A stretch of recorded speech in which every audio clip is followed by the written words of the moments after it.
Well, welcome back. This is He Said, She said. and we are still in Sonoma. I'm Michael. I'm Katie. Katie Byrne, the marriage and family counselor out here in Sonoma County. Again, thank you very much, in the city of Sonoma. Thank you very much for inviting me into your home and being able to sit down and listen to the things that you have experienced over the years of counseling. Thank you very much. Well, it's fascinating. I mean, relationships are everything. Yeah, and unfortunately. And the funny thing is that so many of them fail that it's very, very, very, did I say very enough? Very clear, very clear that we are not doing it right. Yes. You know, and I don't know who's at fault, probably all of us, both of us, and things like that, but we're not doing it right. We talked in our last podcast, and by the way, those of you who are listening, if you don't listen to these podcasts in order, sometimes that's not the best thing, but it doesn't really matter. You can always go back. They're numbered, so if you hear something in a podcast and we talk about having said it in the previous podcast, then go to the previous podcast and listen to it. I hope you listen to them all and listen often. But in the previous podcasts between myself and Katie, we were talking about some of the communication obstacles and some of the pitfalls and maybe some solutions. And we mentioned that one good thing for men would be for them to regurgitate what they heard the woman say so that she is clear on what actually hit his eardrums and what went into his brain. Not what went out of her mouth, but what went into his brain. And so that was, I think that's beautiful advice, and I thank you for that. Right, and I'm glad you brought that back up, because I think what's really important about that too, and it can be at a bar, it can be in a restaurant, it's not even just in couples therapy, that when you listen well, you start connecting, and when you share, you know, whatever is going on with you, you start connecting bit by bit, you start to tell people what's really true for you, rather than being fake. But the listening needs to be really very sincere, and that's a learned that's a learned skill, Yes. by the way. And people don't just pick up, I know how to listen. That's Right. a learned skill, and it's not a big deal. It's not, you don't have to, it's not a 4-year course in learning how to listen. It's just maybe a couple of tips on listening. Exactly. And I mentioned in the previous podcast, which I'll continue to mention because I'm a believer, that couples counseling is really, really a great training ground for good communication and good couples relationships. Even if you're having a good relationship, you should probably sit down with a counselor and have that counselor be that neutral third party who lets you know, by the way you two are talking, that's really good. That's great. I wish everybody would talk like that. Or not. So, well, it's interesting working with couples. I have a couple now that you can just watch them as they start to soften, as they get down under the anger. They get under the, well, you know, you never want sex, or you are so busy that you never have time for me, or whatever the issues are. And as they start to soften and explore, why does that matter? What's really the issue there? Right. You can feel them softening up, and I think it's interesting. Both men and women do have a lot of anger, and there's a tendency in our culture to blame. We watch the news and we see it as something that's happening out there. It's not. It's happening inside us. We're all angry because we're afraid to acknowledge what we really feel deep down under the anger. Anger is just a defense mechanism. Yeah. It's not even actually so valid as what are the needs, what are the unmet needs. Sure. There's a wonderful group called Men Evolving Nonviolently. And the men sit around, they're sometimes required to go because they have so much domestic violence. We have a high divorce rate. We have people suing each other in divorce cases because there's so much anger. And these guys start getting real vulnerable. Yeah, and you had mentioned that in a previous podcast that you think that people should be willing to be vulnerable, and I threw at you that I also believe that they should be responsible. They should be willing to take responsibility. I do want to get into what happens when you fail to have good communications. People get hurt, People get angry. Some people, when they get hurt, they internalize. They're in pain and things like that. Some people, when they get hurt, they immediately go to violence and anger. I don't speak for all men. I'm just a guy who's speaking at the time. And for me, violence is like a volatile fuel. It is a volatile fuel, but it's benign unless you torch it, unless you light it. The smart thing to do if you have a volatile fuel surging through your backyard is to figure out a way to get rid of that fuel, because if it does get torched, there goes your house.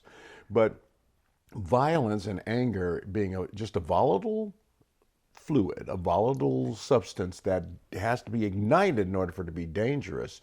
Let's talk about how many different kinds of ways that fuel gets ignited in a failure to communicate, even when people are trying to communicate. They're just not doing it very well. You mind? I mean, yeah, do you no, get no, that? not at all. What I'm thinking about is with this group, the men evolving nonviolently, I think when they get underneath the anger, they have to talk about that 3-year-old inside them, or the 6-year-old, or the adolescent Right. who really felt beaten up by their dad, or who felt stupid in school, or fat and ugly, or whatever. Yeah. And it's not easy to talk about those things. But I think, to your question, nowadays people are doing emails, texts. There are a lot of vehicles for anger that are so it's sad, because they're losing their family connections. It's basically Wait a minute, blame. okay, but you're saying they're doing email, text, and that's how they're expressing their anger? Yes. Okay. Very common now. Wow. And because people do not want to get real. So in other words, anger is actually something, people are afraid of being seen. They're afraid of their deep wounds. They're afraid of being smothered. They're afraid of being made wrong. They're afraid, you were mentioning earlier, of feeling, if you get mad at me, you know where I go? I go into beating myself up. That's one reaction. I can get really depressed if someone's mad at me. I can also get really anxious if someone's mad at me, because I want to be liked. Of course, and I want we all to do. belong. Yes, we all do. So then I get up in my head with all the things I'm mad at you about. And there are different ways that people react to being criticized and blamed. Some people take it internally and they feel inadequate and inferior and they sort of implode. And other people will lash out.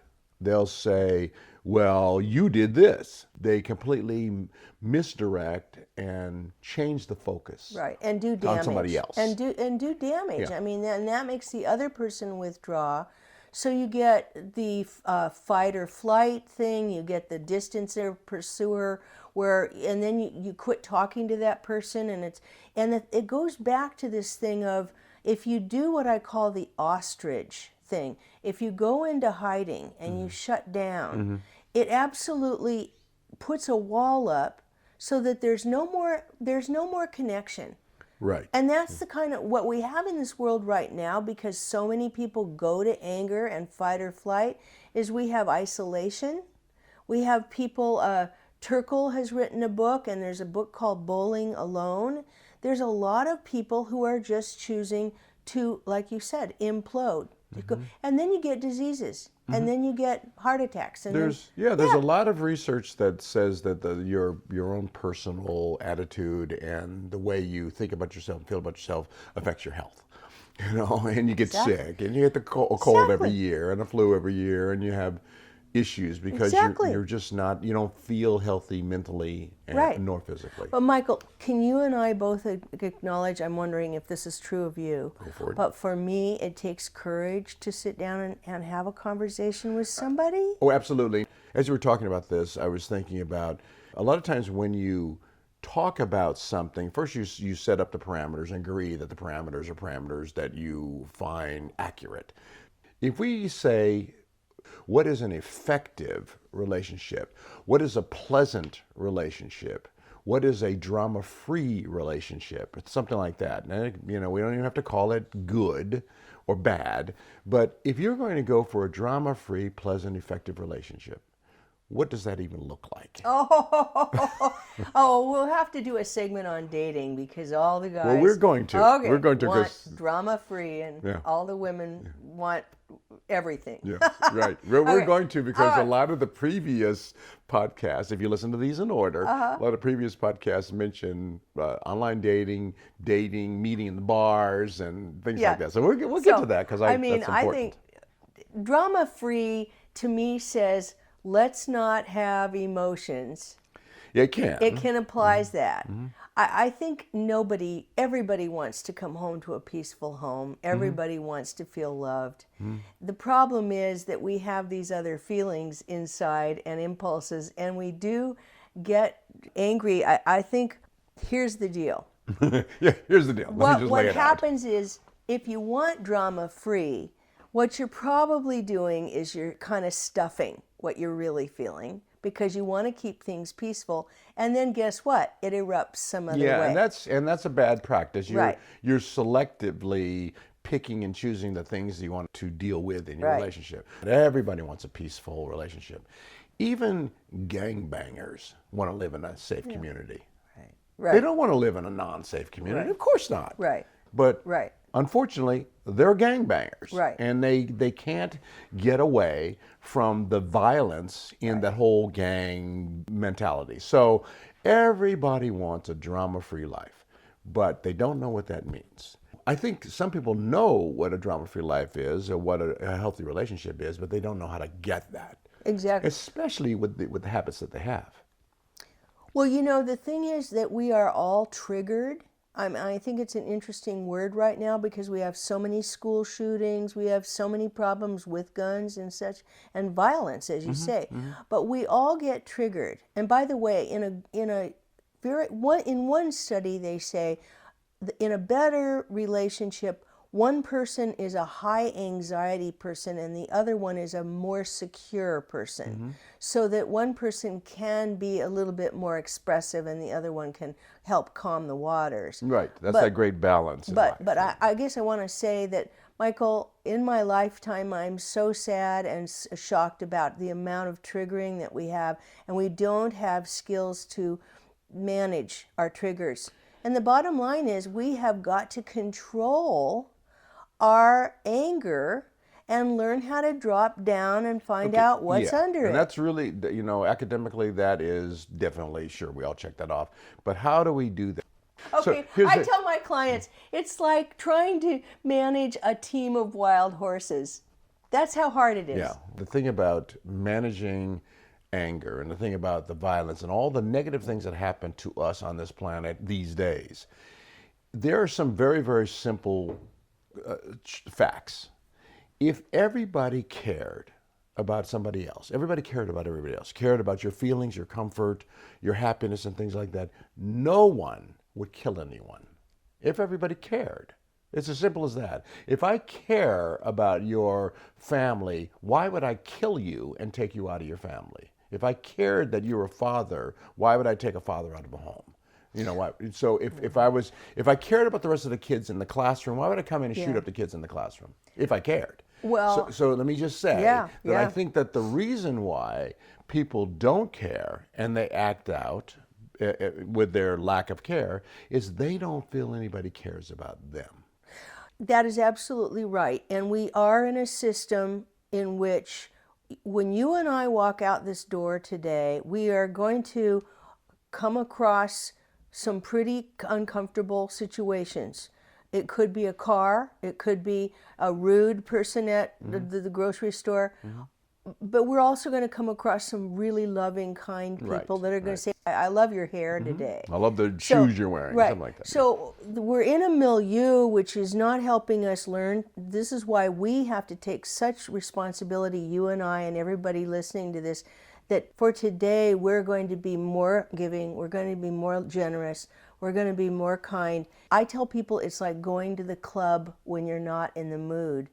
We have to develop. You just have to develop that habit. We're not evolved as a species, but I think that it's such an important topic. Let's do this. And because the podcasts are always so short, we only get to stab at a few things and then move on to another subject. We come back to it over and over and over again over the course of the life of this show, one would hope, from different perspectives. Let's come back another time, maybe the next podcast. Can we just put ourselves in a position where we're trying to offer some suggestions for men and for women on how they can achieve things like healthy communication, understanding and dealing with anger, and coping with violence and things like that, especially in relationships, and then we can branch out from there. I'm ready. All right, so you're listening to He Said. She Said. This is Michael. And this is Katie. All right, thank you. That's Katie Byrne again, marriage and family counselor in Sonoma County. Thanks for joining us, guys.